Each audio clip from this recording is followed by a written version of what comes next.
Here I have Motorola Moto E20, and today I'm going to show you how to enable portable hotspot on this device. So to do this, firstly you have to open settings, then go to the network and internet, hotspot and tethering, Wi-Fi hotspot, and here you can enable it. Here you can also change its name and select its security protocol. You can change its password.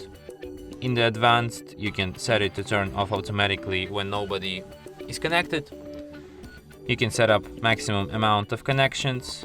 You can hide its SSID. You can enable whitelist mode.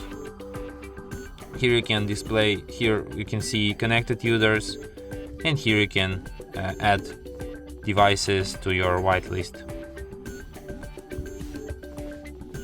And that's it. Thanks for watching. If you find this tutorial useful, don't forget to hit that like button and subscribe to our channel.